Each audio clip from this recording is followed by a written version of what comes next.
minnat bilan qo'yar ekanmiz. Uni biz qo'ydik deb qo'yar ekanmiz. Gohida shu chin do'stimizni ham qadriga yetamiz, gohida yo'q.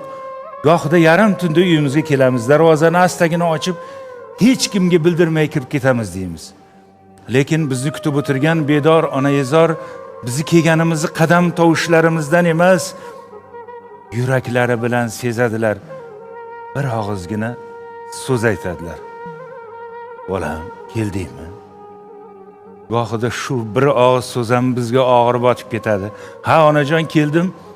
Yosh bolamasman-ku, uxlursiz bo'lmaydimi? Azizlar, o'sha onayezor mangu uxlab qolganlaridan keyin o'sha ona yotgan g'aribgina kulbani, g'aribgina derazasini tagidan 1000 marta u yoqqa o'ting, 1000 marta qaytib bu yoqqa o'ting, tongda o'ting, tunda o'ting, qayta o'sha nido eshitilmas ekan. Bolam, keldingmi? O'limizni to'ldirib to'ylar qilamiz, kazolarni chaqiramiz, oldiga borimiz ayamay to'kib sochamiz.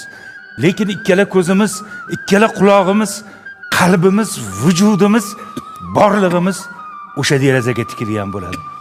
O'sha tanish chehra ko'rinarmikin? O'sha nido qayta eshitilarmikin?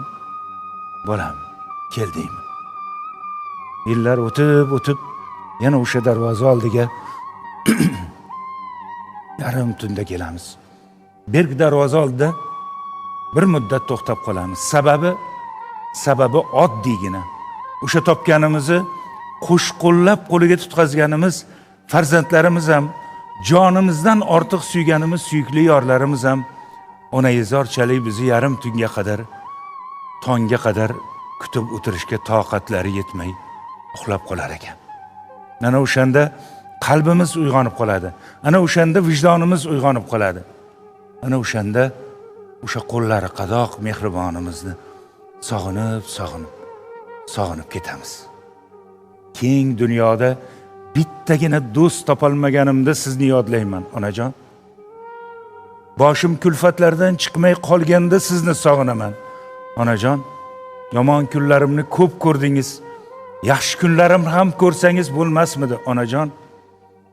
Derazamga qo'ngan kapalakni qanotlarini silayman. Xuddi sizni oppoq sochlaringizni silaganday. Ehtimol u sizning ruhingizdir. Tez kelib turing, meni qo'llab turing, onajon. Sizni ko'p sog'inaman. Dardlarim dilim kuydirar, ulfatim ko'nglim to'ldirar, g'animim kunda o'ldirar, onajonim.